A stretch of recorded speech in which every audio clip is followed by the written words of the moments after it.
दंगल 2 writer Manisha Jain, anchor Nitin Dahiya.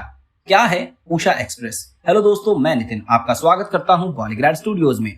1984 में Los Angeles Olympic खेलों में चौथे नंबर पर आने के बावजूद आज भी हिंदुस्तान में पीटी उषा का नाम एथलेटिक्स का पर्यायवाची बन गया है। वो भारत की पॉपुलर खिलाड़ियों में से एक मानी जाती है। पीटी उषा न केवल खिलाड़ियों की कई पीढ़ियों के लिए प्रेरणा बनी, बल्कि वो आज भी कई युवा एथलीटों के करियर को संवारने में अहम भूमिका निभा रही हैं। पीटी उषा का सफर दौड़ जैसा रहा है। जैसी दौड़ में वो 1984 के ओलंपिक खेलों में शामिल हुई थी, उनके जीवन और करियर में भी कई उतार चढ़ाव आए। अपने शुरुआती दिनों को याद करते हुए पीटी उषा कहती हैं, असल में 1980 के दशक में हालात बहुत अलग थे। जब मैं खेल की दुनिया में आई तो मैंने कभी नहीं सोचा था कि एक दिन मैं ओलंपिक में भी भाग लूंगी। पीटी उषा का शुरुआती जीवन उनके अपने गांव पयोल्ली में बीता था, जो भारत के दक्षिणी राज्य केरल का एक तटीय जिला है। इसीलिए बाद के दिनों में पीटी उषा को पयोल्ली एक्सप्रेस के नाम से भी जाना जाता है। पीटी उषा के दौड़ने की शुरुआत तब से की जब वो चौथी कक्षा में थी। उनके शारीरिक शिक्षा के अध्यापक ने उषा को जिले की चैंपियन से मुकाबला करने को कहा। वो जिला चैंपियन भी पीटी उषा के स्कूल में ही पढ़ती थी। उषा ने उस रेस में जिला चैंपियन को भी हरा दिया। अगले कुछ वर्षों तक उसने अपने स्कूल के लिए जिला स्तर के मुकाबले जीतती रही। लेकिन पीटी उषा का असल करियर 13 साल से शुरू हुआ, जब उन्होंने केरल सरकार द्वारा लड़कियों के लिए शुरू किए गए स्पोर्ट्स डिवीजन में दाखिला लिया। उनके चाचा उस स्कूल में टीचर थे, इसलिए उन्हें खेल की दुनिया में जाने की इजाजत देने के लिए मेरे माता पिता को मनाना आसान रहा। उषा के परिवार ने न केवल उनका समर्थन किया, बल्कि ट्रेनिंग के दौरान उनका हौसला भी बढ़ाया था। पीटी उषा उस दिनों के बारे में बताती है, मेरे पिता उस दौरान मैदान में आया करते थे जब मैं अभ्यास करती थी। वो मैदान में छड़ी लेकर आते थे, क्योंकि जब मैं सुबह सुबह दौड़ने के लिए जाती थी तो वहां बहुत से कुत्ते आते थे। कई बार वो रेलवे लाइन के साथ साथ एक धूल भरे रास्ते पर भी दौड़ने जाती थी और वहां से गुजरती हुई गाड़ियों के साथ रेस लगाया करती।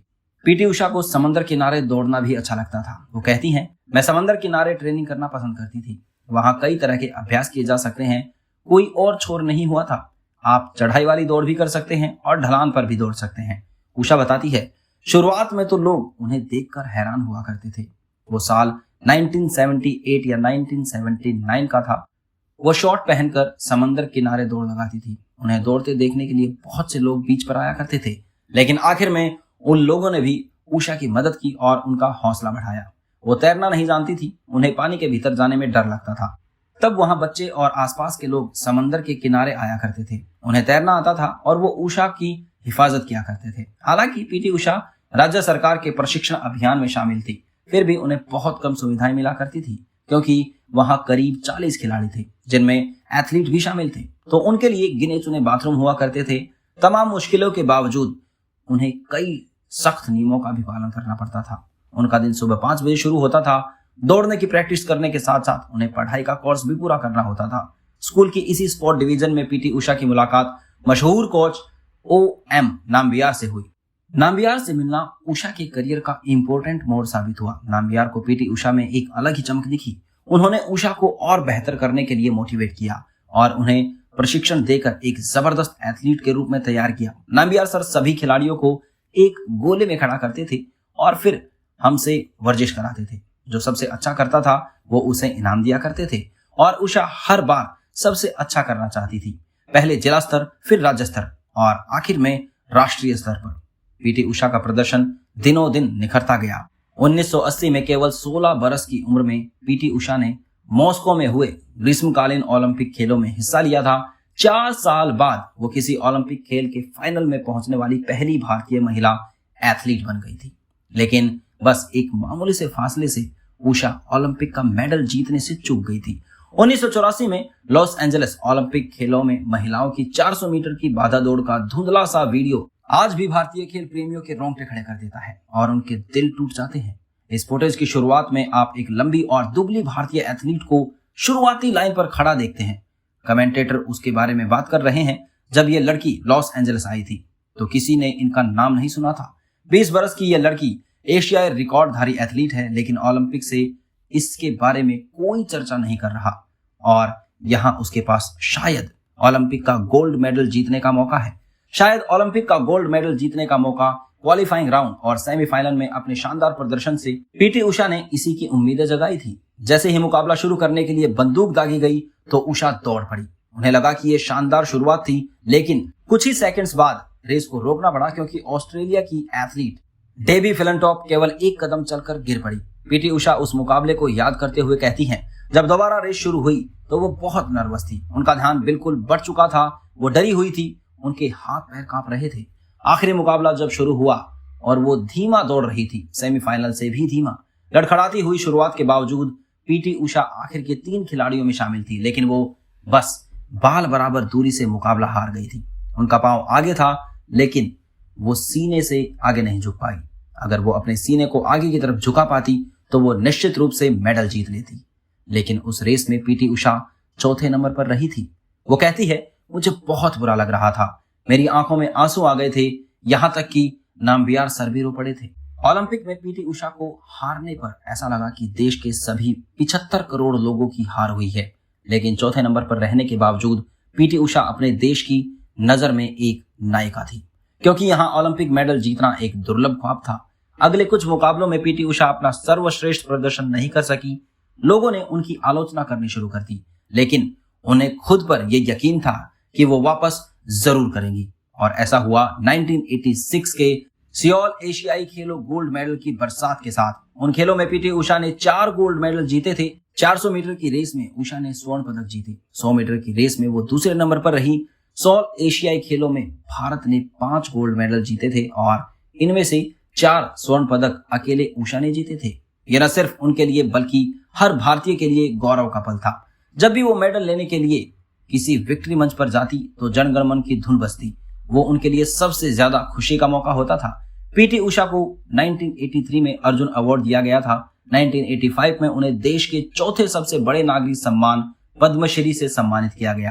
केरल के पयोली गांव में जहां पीटी उषा आज भी रहती है, वहां पर नारियल और ताड़ के पेड़ों से घिरे रंग बिरंगे मकान देखने को मिलते हैं। जब आप गांव में घुसते हैं तो आपको दक्षिण भारत के किसी भी गांव जैसा एक सुकून भरी शांति का एहसास होता है।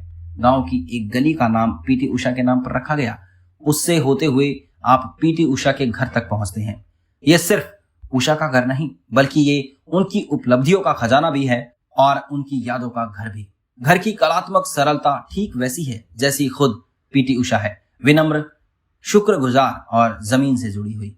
उषा के पति श्री श्रीनिवासन वहीं झूलती हुई कुर्सी पर बैठे हैं और मेन हॉल में उषा की जीती हुई सभी ट्रॉफियां और मेडल रखे हुए हैं।